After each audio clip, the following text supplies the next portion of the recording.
खाकान नजीब साहब ने हमें बिल आखिर ज्वाइन कर लिया, तो उनसे जरा बात कर लेते हैं। Thank you so much Khaqan Najeeb साहब and a very good morning to you जी।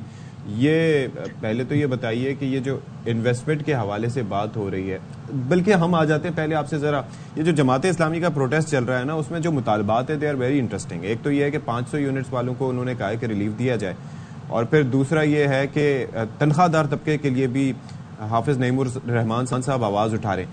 आपको लगता है कि इनमें से जो मुतालबात है, 10 उनके निकात हैं, उनमें से कौन कौन से काबिल अमल हो सकते हैं? हम तो कहते हैं सारे काबिल अमल हों, लेकिन आपकी नज़र में क्या है प्रैक्टिकली स्पीकिंग? बिस्मिल्लाहिर्रहमानिर्रहीम। देखिए, एक तो बात यह है कि तनख्वाहदार तबके पे, चूंकि अगर आप पाकिस्तान का इस दफ़ा का बजट देखें तो ऑब्वियसली उसमें चूंकि हमने पहले 5 लाख पे लगता था जो हायर स्लैब था, अब वो आई थिंक 3,41,000 पे लग रहा है, तो उससे एक तकलीफ हो रही है। तनख्वाहदार तबके पे ओवरऑल टैक्स जो है वो बढ़ा है। IMF से जब पाकिस्तान की दिसंबर 2023 में एक गुफ्तो शनीद हुई तो उसमें बात ये हुई थी, एक टीए मिशन आया था पाकिस्तान। आई थिंक थोड़ी सी क्लैरिटी पाकिस्तान की अथॉरिटीज़ जो हैं वो अगर दें तो थिंग्स वुड बी ईजियर। तो बात ये हुई थी कि सारे जो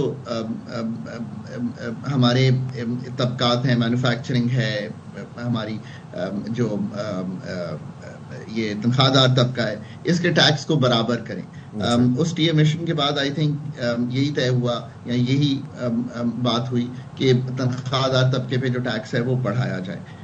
आई थिंक ओवरऑल अगर बजट हुकूमत एक्सपेंडिचर की साइड से अप्रोच करती तो this is a very different way of thinking about the budget, और जो एक्सपेंडिचर 18,970 अरब रुपए का है ओवरऑल, उसको कहीं 18,200 या 300 पे मेंटेन करती तो कुछ स्पेस मिलती कि टैक्सेशन को इस तरह ना बढ़ाया जाए। स्पेशली कंसिडरिंग द फैक्ट कि बिजली की कीमत, यूटिलिटीज, इन्फ्लेशन सब बढ़ी हैं, तो जो वैसे ही तनख्वाहदार तबका है उसकी जो रियल इनकम है वो इरोड हुई है। अब आई थिंक कि फंड को भी ये चीज समझ लेनी चाहिए थी।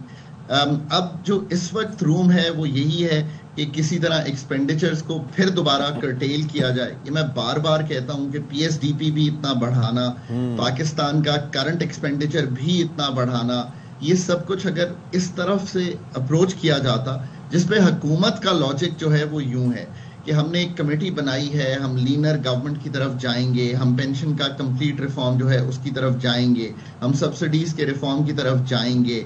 अगर वो ये सब काम अब कर ले और एक रूम क्रिएट कर ले, और ये मैं स्ट्रक्चरल रूम की गुफ्तगू कर रहा हूं, मैं ये नहीं कह रहा कि कुछ काट दें, काटा भी इमीडिएटली जा सकता है। अगर PSDP आप कुछ काट देते और इतना ना बढ़ाते, करंट में सब्सिडीज को देखते, इतना ना बढ़ाते इनडायरेक्ट सब्सिडीज को, सो आपके पास कुछ रूम जो है वो इमीडिएट में क्रिएट हो जाता। अब प्रॉब्लम यह है कि हम फंड के साथ एक बजट क्लोज कर चुके हैं, उसको दोबारा ओपन करना मुश्किल इसलिए होगा, जरा लॉजिकली सोचें कि एक स्टाफ रिपोर्ट बनने वाली है, वो स्टाफ ने आगे लेकर जाना है, एक हमारा स्टाफ लेवल एग्रीमेंट हो गया है, मैनेजमेंट के थ्रू वो बोर्ड पे जाना है। सो आई थिंक ये सब चीजें जो है ये पहले अगर कर लेते तो शायद आसान होता। अब इमीडिएटली करने के लिए दोबारा जरूर फंड से बात की जा सकती है, बिकॉज एक फंड के प्रोग्राम में है, उसी में रहते हुए ये सब कुछ करना है।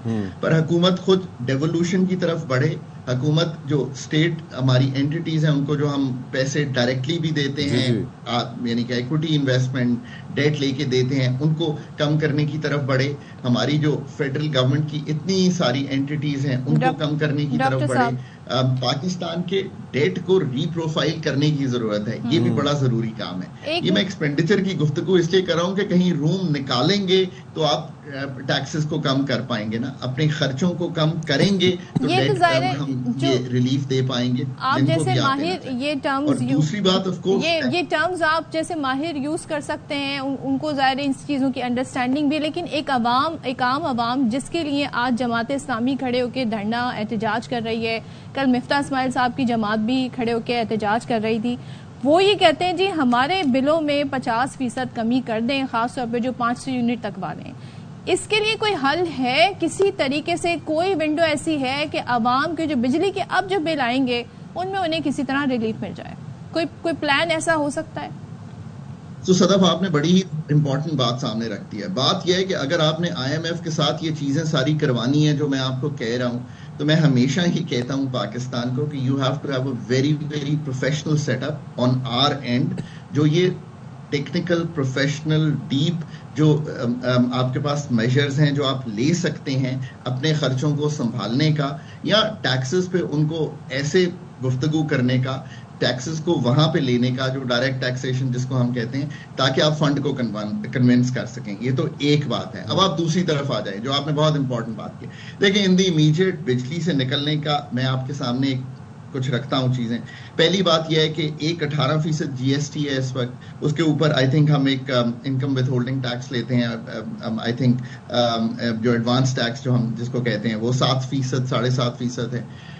एक पॉसिबिलिटी ये है, and again these are permutations जो ऑफ कोर्स इस वक्त जो गवर्नमेंट में लोग बैठे हैं उनको बनानी है। अगर ये आप 24-25% जो टैक्स ये बन रहा है जो मैंने आपके सामने रखा है, अगर आप इसको 2-3 माह के लिए मौखर कर दें या उठा लें उन तबकात पे, 500 तो आई थिंक ज्यादा है, मे बी 300-400 वालों पे, सो दैट ये जो लोअर मिडिल इनकम वाले अर्नर्स हैं इनको रिलीफ आ जाए। एक तो ये किया जा सकता है। दूसरी ऑफ कोर्स वही जो रीप्रोफाइलिंग की गुफ्तगू चाइना से है, तो आप कुछ अपना डेट अगर मौखर कर दें इस साल का जो चाइनीज आईपीपीज को देना है। ये भी सदफ क्लियर रहे कि आईपीपीज में इशू कहाँ है। इशू है 2015 के आईपीपीज में, जिनका मैं आपको एग्जैक्ट नंबर बता देता हूं। ये जो नंबर डाउट किए जा रहे हैं वो भी शायद ठीक नहीं है। अच्छा। $9 अरब का डेट है कमर्शियल, जिसको मौखर करना है, जो सालाना उसमें से जो ड्यू होता है। अगर इसकी डेट रीप्रोफाइलिंग कर लेंगे तो आपको यहां पे भी आसानी पैदा हो जाएगी। तीसरा ये है कि आप कोल के पावर प्लांट्स जो 24 रुपए, सदफ दिस इज इंपॉर्टेंट, उनकी जो फ्यूल कॉस्ट है ना वो 24 रुपए है, उसको अगर लोकल कोल पे ले जाएंगे, ये काम किए बगैर ये बात बनेगी नहीं। तो ये अभी कह रहे हैं ना कि लोकल कोल पर ले जाएंगे, इज इट वाइबल? जी बिल्कुल वाइबल है। और चौथी बात यह है कि एक हम 3.25 रुपए, जिसकी कोई बात ही नहीं करता, मतलब मैं हैरान हूं। ये सारी गुफ्तगू चली गई है कि ये जो 23% चाइनीज आईपीपी हैं इनको ठीक करने से ऐसा होगा नहीं। आप यकीन रखें ऐसा नहीं होगा। एक इंटीग्रेटेड अप्रोच लेके इसको ठीक करना पड़ेगा। अब मैं आपको एक बड़े मजे की बात बताऊं, 3 रुपए 28 पैसे आपके बिल में एक चीज आती है जिसमें हम रिकग्नाइज करते हैं कि एक डेट है जो एक कंपनी में पार्क्ड है, उसका एक मार्कअप आपसे लेते हैं हम, ये जो गवर्नमेंट यानी कि स्टेट लेती है। आप उसको आपको इवेंचुअली रिकग्नाइज करना पड़ेगा इस पब्लिक डेट। अगर आप वो करेंगे तो ये 3 रुपए 28 पैसे भी उठ जाएंगे। अब मैंने आपके सामने बड़े जैसे कहेंगे अगले 4-5 माह के ऐसे परफेक्ट मेजर्स रख दिए हैं जिससे ये मसला जो है आप थोड़ा सा मौखर कर सकते हैं। मैं बार बार कहता हूं कि इसको अंडरस्टैंड करें। मौखर करना आप आसान अल्फाज में, डॉक्टर खाकान नजीब साहब, आप आसान अल्फाज में कह रहे हैं कि कुछ ऐसे टैक्सेस हैं जिनको नहीं लिया जाए तो आवाम को रिलीफ मिल सकता है। तो कितने % फिर आवाम को रिलीफ मिल सकता है, आप आसान अल्फाज में बता दें। देखिए, इस वक्त जो एवरेज टैरिफ है ना सदर, वो है तकरीबन 35-36 रुपए। इसको भी हमें समझ लेना चाहिए कि ये कहां से आ रहा है। 18 रुपए 60 पैसे इसमें से जो आपके पास जो आ रहा है बिल, उसमें से 18 रुपए 60 पैसे जो है वो है आपका कैपेसिटी चार्ज। तो मैंने उसमें कुछ गुफ्तगू की।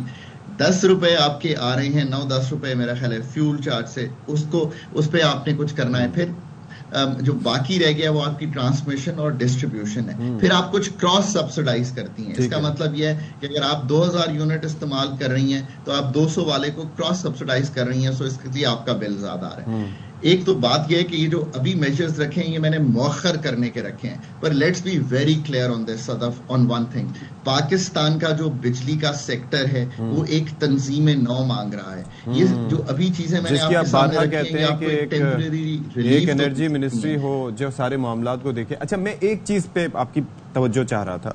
ये जो मुकामी कोयले की बात हो रही है, तो डू वी मीन थरकोल? और थरकोल की अगर बात हो तो वहां पर काम काफी चल रहा है। वो जिस तरह से 175 बिलियन टन के वहां पर जखायर हैं, और फिर ये है कि साथ ही ये कहा जाता है वहां पर बाकायदा इस हवाले से बात की जाती है कि जी 200 साल तक 1 लाख मेगावाट बिजली इससे बन सकती है। Is that a real number? और अगर ये रियल नंबर है, ट्रांसमिशन लाइन भी बिछानी पड़ेगी। Why do we need something else? अगर ऐसा ही है जैसे कि क्लेम किया जा रहा है तो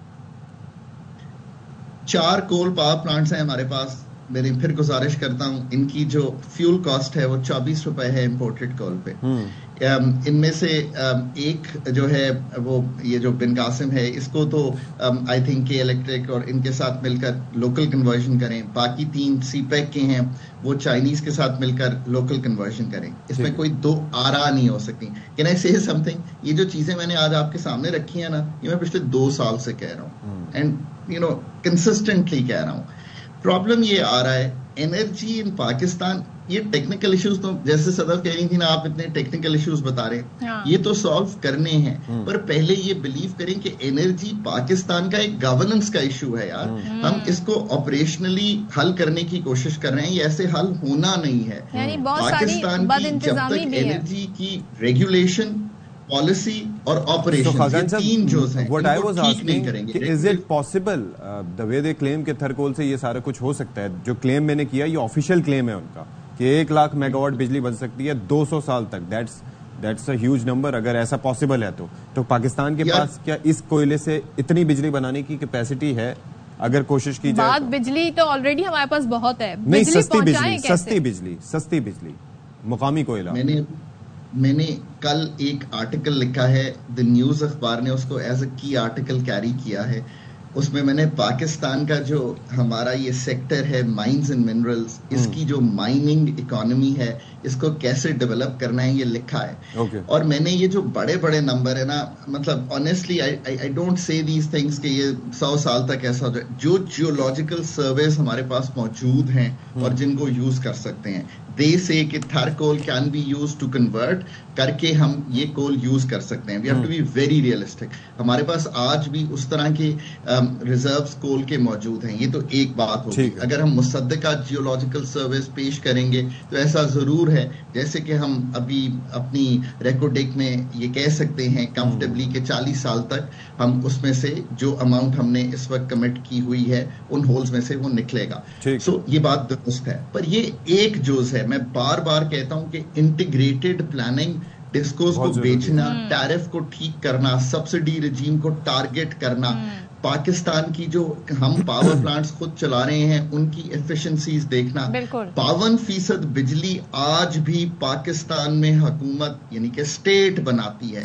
समझने की कोशिश करें, स्टेट के फुटप्रिंट को एफिशिएंट करना बहुत मुश्किल काम है। उससे कैसे निकलें? अब here's the last bit Sadaf, ये सबसे इंपॉर्टेंट बिट है। Until and unless you develop professional capability in your regulator, जो एक पाकिस्तान एनर्जी रेगुलेटर होना चाहिए, until and unless you develop a professional capability in the Ministry of Energy to handle all the things that I have said to you, until and unless आप operationally discourse gencos को outsource ना कर दें। अभी जब last care taker setup था तो I clearly heard the team से कि 2 डिस्कोस तैयार हैं कंसेशन एग्रीमेंट्स के लिए। आज उस बात को भी 12 माह हो गए। आप खुद कह रहे हैं कि आप 2 साल से ये तमाम तर हल, ये सोल्यूशन लोगों के सामने रख रहे हैं, तो देखते हैं अब क्या होता है इस पे। अब अच्छी बात ये कि डिस्कशन जी आप ऐड करना चाह रहे हैं। आखिरी बात यह है कि देखिए, आई अंडरस्टैंड मैन्युफैक्चरिंग हमारी हर्ट हो रही है, आई अंडरस्टैंड एग्रीकल्चर हर्ट हो रहा है, आई अंडरस्टैंड आप घर में आपको और मुझे तकलीफ हो रही है। द पॉइंट इज कि हुकूमत ये नहीं है कि रिस्पांस नहीं दे रही, एक रिस्पांस की नौयत होती है, एक रिस्पांस का जैसे आप कहें फोर्स होती है। इस वक्त जो रिस्पांस एनर्जी सेक्टर में है ये मच बियॉन्ड रिफॉर्म है। आपको एक सर्जिकल टीम बिठानी पड़ेगी जो सर्जरी करे उन सब एरियाज, और वो सर्जरी एक इंटीग्रेटेड फ्रेमवर्क के सामने, मुल्क के सामने भी रखते हैं ताकि एक कंफर्ट। चलें, thank you so much doctor Khaqan Najeeb साहब। सर्जरी जो है ये जरूरी है। पहले हम ये क्रिकेट में सुन रहे थे, अब जी एनर्जी सेक्टर में होना जरूरी है। रिफॉर्म्स, इस्लाहात जब तक नहीं होंगी, क्योंकि बिजली के बिल में एक इशू जो है ना आईपीपीज, वो आपके बिल ज्यादा नहीं कर रहा है, बिजली पैदा ना करें। और देखें, ये बात बिल्कुल सही उन्होंने की है कि ये मामला गवर्नेंस का इशू है।